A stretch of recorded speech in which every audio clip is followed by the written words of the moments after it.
Hello everyone, my name is Jaime Iraguha. I'm going to tell you about my project in machine learning. This project is going to be focusing on regression and classification tasks, where the goal was to analyze the dataset and develop some models and check the performance of that model using cross-validation and other techniques that can use so far. This to start this project. Let's start on the project where the project one while we was saving the dataset, the simplest dataset which was containing only two variables. One it was predictor. We was interested in predicting y depending on x. To do that, we draw the scatter plot and to see the trends in the data so that we can know the model that we are going to use to feed the data. These scatter plots show that um, this data can be fitted by a linear model. Can just if we see the shape of this data, we see that it can be fitted by the polynomials or some sine function, but we choose here to use the polynomials of degree p of n degree p, and there we define the function space, our function space to be the polynomial of degree p, where x is our input of our machine and fx we generate our output here. As you see, we pass through the other theory like loss function, theoretical risk, and so on and so forth. And to determine the parameter of the model, since we are going to use polynomial regression, we have used the maximum likelihood estimator, which gives the good estimate for which is unbiased and the consistent, of course. So we use this least square estimate to estimate our parameters, so that we have seen that now our data can be fitted by polynomial of degree p, but we still have challenge on what the best or optimal degree we are going to choose that will fit the data very well. To do that, we use this theory of cross validation, and we are going to plot the cross validation error with the polynomial degree, where we have seen that as the polynomial degree was increasing, of course our cross validation error was decreasing, means we was trying to fit the data very well.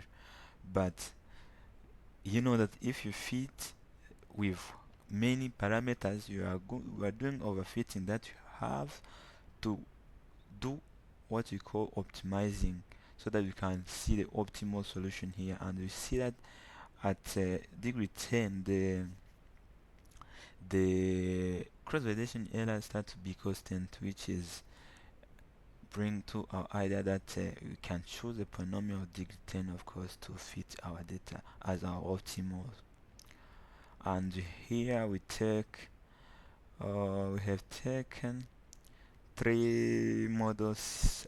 Simplest model one was just thinking, since we think that the polynomial that can fit this data was a polynomial, we think n degree polynomial that can fit the data, and we choose the simplest one to be polynomial with degree 4, and choose our optimal. We have seen that it is of degree 10, and uh, with the highest degree which we chose, it was 25, relying on these plots because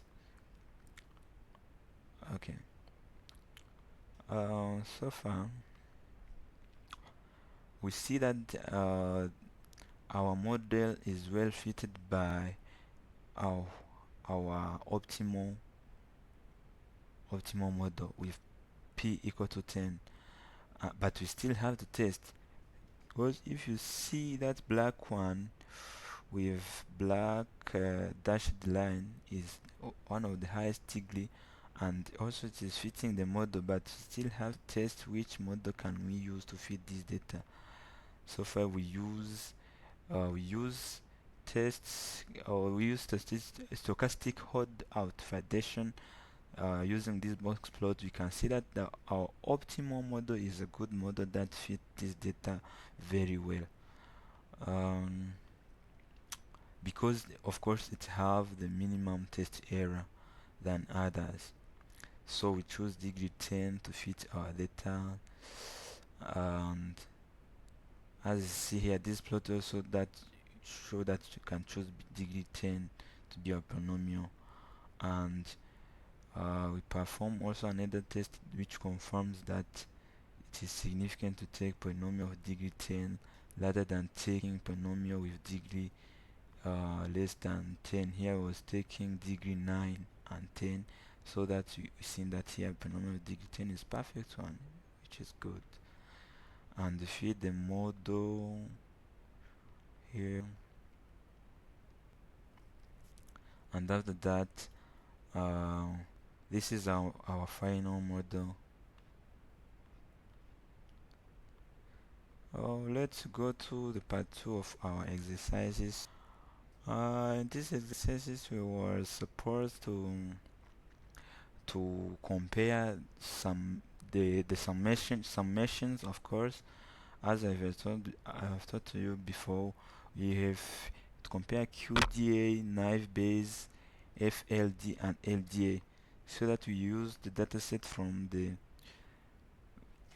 this package called kernel lab package, and we load this data so that we produce the some plots that show the distribution of our data, and see that the non-spam part is bigger than the spam part. So, and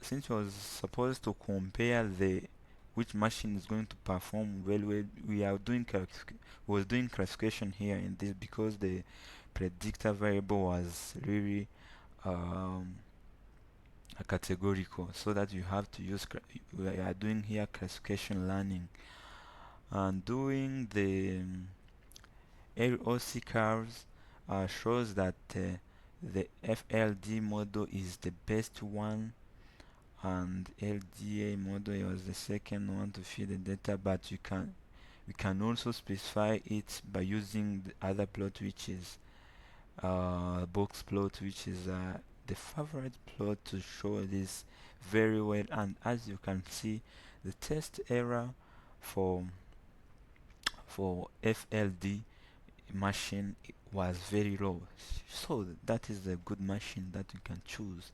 And the second one was LDA, and this naive was the worst. It was very bad machine, when we are not supposed to choose this machine. And that was our brainstorm about our data. uh, I would like to thank you for watching me. Don't forget to subscribe and share. I will share a lot of materials regarding my background of statistics. Thank you.